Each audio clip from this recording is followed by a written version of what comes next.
हरियाणा में अगले महीने विधानसभा के चुनाव हैं। वहां पर विधानसभा की कुल 90 सीटें हैं। 5 अक्टूबर को इसके लेकर मत डाले जाएंगे। इस चुनाव को लेकर सभी पार्टियों की तरफ से जोर शोर से चुनावी तैयारियां की जा रही हैं। इसी बीच कांग्रेस और आप के बीच गठबंधन की बात भी चल रही है। इसको लेकर कांग्रेस पार्टी की तरफ से मंथन जारी है। हरियाणा में जेजेपी और आजाद समाज पार्टी के बीच पहले से ही गठबंधन हो चुका है। वहीं आईएनएलडी इस चुनाव में बीएसपी के साथ मिलकर मैदान में उतर रही है। सूत्रों की ओर से कहा जा रहा है कि राहुल गांधी हरियाणा विधानसभा के चुनाव को लेकर आप पार्टी के साथ गठबंधन करने के पक्ष में हैं। इसको लेकर उन्होंने सीईसी बैठक में प्रदेश स्तर के नेताओं से सलाह मांगी है। हरियाणा में आगामी विधानसभा चुनावों के लिए आम आदमी पार्टी, आप और कांग्रेस के बीच गठबंधन की चर्चाएं जोरों पर हैं। आप ने हरियाणा में कुल 90 सीटों में से 10 सीटों की मांग की है, जबकि कांग्रेस केवल 7 सीटें देने को तैयार है। कांग्रेस ने सीट बंटवारे और गठबंधन की संभावनाओं को तलाशने के लिए एक सब कमेटी का गठन किया है, जिसमें मधुसूदन मिस्त्री, अजय माकन और दीपक बाबरिया शामिल हैं। इस कमेटी की बैठक 5 सितंबर को होगी, जिसमें भूपेंद्र हुड्डा, रणदीप सुरजेवाला और कुमारी शैलजा भी मौजूद रहेंगे। आपके नेता और राज्यसभा सदस्य संजय सिंह ने गठबंधन की खबरों का स्वागत किया है और कहा है कि भाजपा को हराना सभी विपक्षी दलों की प्राथमिकता है। कांग्रेस के प्रदेश प्रभारी महासचिव दीपक बाबरिया ने भी पुष्टि की है कि आपके साथ बातचीत जारी है, लेकिन अभी तक कुछ भी अंतिम रूप नहीं दिया गया है। चुनाव में उतरने के अंतिम क्षणों में होने जा रहे इस गठबंधन से कांग्रेस पार्टी के चुनाव परिणामों पर क्या क्या असर हो सकते हैं। आइए सबसे पहले इस गठबंधन के सकारात्मक पहलू समझने की कोशिश करते हैं।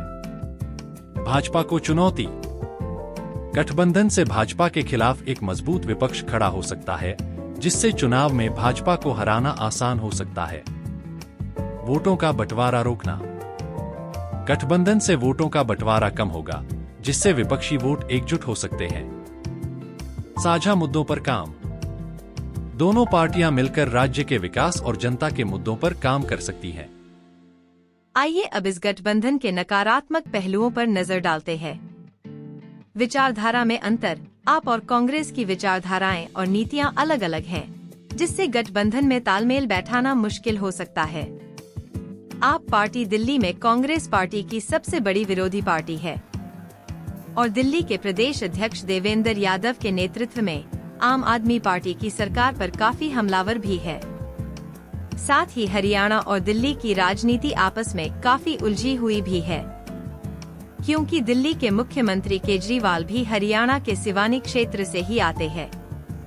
केजरीवाल इस वक्त बहुचर्चित शराब घोटाले के आरोप में अभी जेल में बंद है। लोकसभा चुनावों से पहले जब इंडी गठबंधन नहीं हुआ था, तब कांग्रेस पार्टी के बड़े नेता अजय माकन का वीडियो जिसमें वो शराब घोटाले को उजागर कर रहे थे, बहुत देखा गया था। बाद में जब कांग्रेस और आम आदमी पार्टी का गठबंधन हो गया था, तब बीजेपी के सोशल मीडिया सेल ने इसी वीडियो को खूब प्रसारित भी किया था। लगता है अब हरियाणा में इस गठबंधन से राहुल गांधी स्वयं को इंडी गठबंधन का बड़े दिलवाला नेता सिद्ध करना चाहते हैं।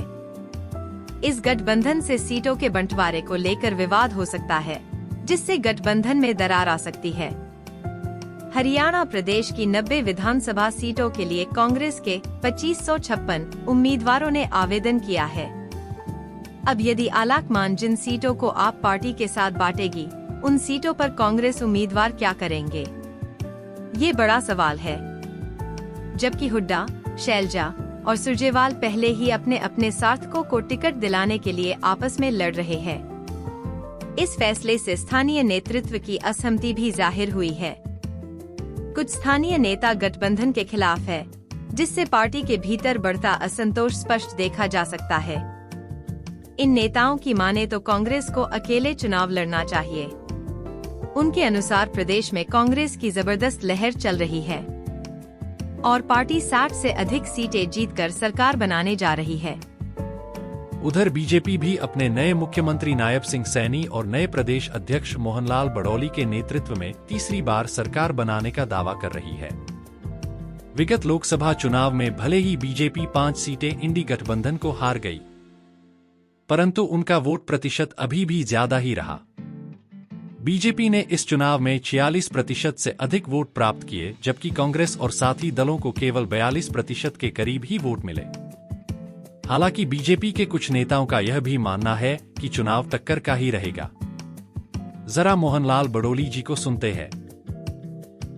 भारतीय जनता पार्टी हरियाणा प्रदेश में हैट्रिक बनाने का काम करेगी और हरियाणा प्रदेश की जनता ने मन बना लिया है कि आने वाले सीएम 56 दिन का वर्किंग टाइम जो नायब सिंह सैनी जी को मिला है, जिस प्रकार से जन कल्याण की योजनाओं को उन्होंने लागू किया है, गरीब का हक गरीब के घर तक पहुंचाने का काम किया है। आज हर वर्ग, चाहे महिला हो, चाहे युवा हो, चाहे किसान हो, सभी ने मन बनाया है कि आने वाले इस विधानसभा चुनाव में भारतीय जनता पार्टी की स्पष्ट बहुमत की सरकार हरियाणा प्रदेश में बनेगी। राजनीति ही एक ऐसा अखाड़ा है जिसमें खेल के बीच में ही आपके साथी खिलाड़ी अपना पाला बदल लेते हैं। देखने का रोचक विषय यह है कि दोनों पार्टियों के टिकट वितरण होने के बाद जो उम्मीदवार खाली हाथ अपने घर लौटेंगे, क्या लौटकर बैलेट बॉक्स में अपना वोट डालेंगे या वो भी पाला बदल लेंगे।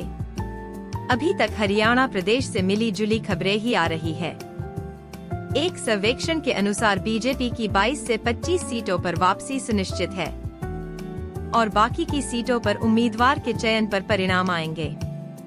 वहीं दूसरी तरफ पूर्व सीएम हुड्डा के नेतृत्व में 37 सीटों पर एक तरफा माहौल बना हुआ है। 17 विधानसभा सीट ऐसी है जिन पर कांग्रेस और बीजेपी का आमने सामने का मुकाबला है और जहां हार जीत का अंतर बहुत ही कम रहने का अनुमान है। इन सभी अनुमानों के साथ हरियाणा चुनाव की और भी खबरों के सबसे पहले सुनने के लिए हमारे चैनल को सब्सक्राइब करें और बेल आइकॉन को भी दबाएं। हम और आप फिर मिलते हैं चलते चलते 2 खबरों के साथ।